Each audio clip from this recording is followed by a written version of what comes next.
Good evening students, this is your bio class and we are going to study about fundamental of life, that is chapter 1. Let's first talk about the meaning of fundamental. Fundamental means the basics or the essentials. Means we are going to study about the basics and essentials of life, from where the life has begun. Let's observe something. I have a string of beads. Okay.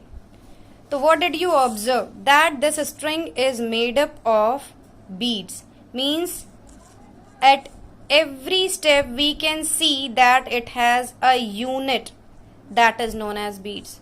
So there must be something that relates the life. Means the fundamental of life.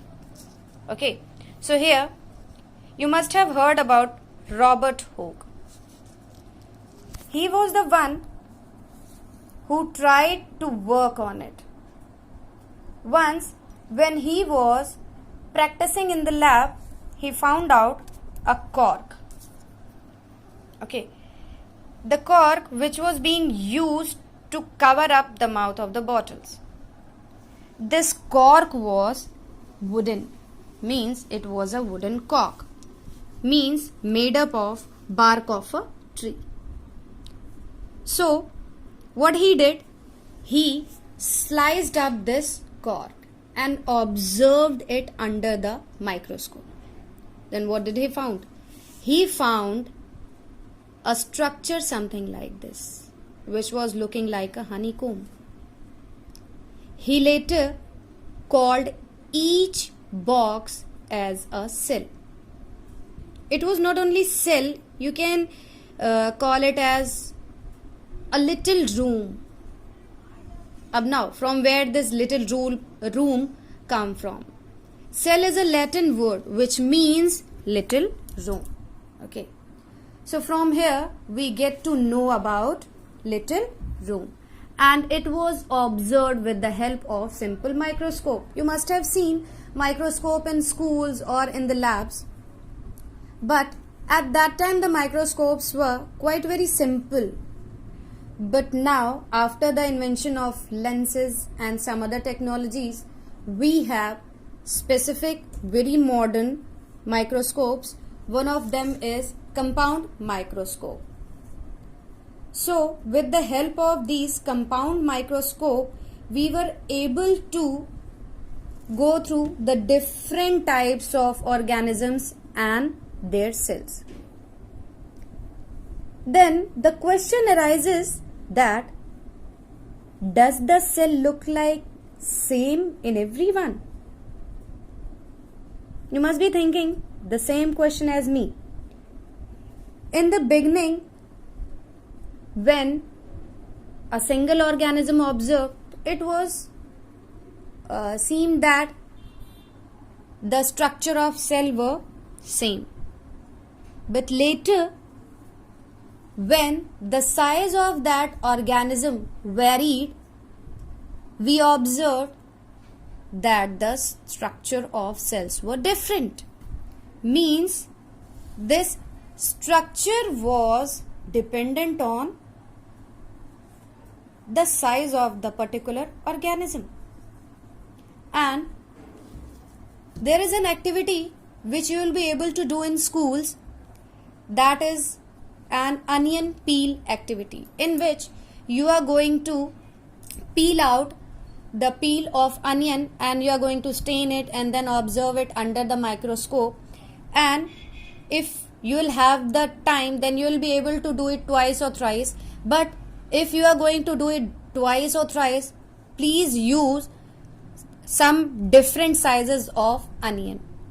At that time you are going to observe that if the onion is small in size, so the cells will be small. But in that particular cell, it will be similar. But if you compare that cell with the cell of some big onion, so it would be different. So what did we find out? That these small structures that we see are the basic building units of the onion bulbs. So these structures are called cells. If we talk about the onions, so not only the onions but all the organisms that we observe around us, they all are made up of cells. Whether they are single, whether they are more than one cell. So here, as we are talking about single cell and multicellular cell, so we have two types of organism in which one is unicellular and the another is multicellular. Unicellular is the one which has one cell in it. For example, amoeba and the chlamydomonas. Okay, so here the two organisms which are having single cell, it does not mean that they are unable to do any activity. They are the one which can do every activity within the cell only. And if we talk about the multicellulars, so they have different cells, so they can do their activities with different group of cells as they are multicellular. So here, if we look upon their diagram, so first one that we have is an amoeba. It is single cell, and the another is the neuron, or we can say call it as nerve cell. It is a single cell which is able to do each and every activity within it only, and it is the one which transmits the nerve impulse. And it is not only the single cell, it is in a group of cells which are different in shapes, sizes and even functions too, because we are going to find this in multicellulars, or we can call them as multicellular organism. So here we get to know about the organisms that they are unicellular and can be multicellular. After that, till here we get to know about that the structure of organisms may vary with their sizes. Later, we were trying to find out about their shapes. So, the shape and size of cells are related to the specific function they perform. Some cells, like amoeba, they have changing shapes. In some cells, they are quite rigid or means fixed shape. For example, as we have drawn a nerve cell. Each living cell has a capacity to perform certain basic functions, which are their characteristic. Okay, means every cell has their characteristic feature. Not only these cells, if we talk about us, we, the human being, we all are multicellulars. So here we all are having different parts or different organs for different functions. For example, we have a heart to pump blood. We have a stomach to digest food, and so many.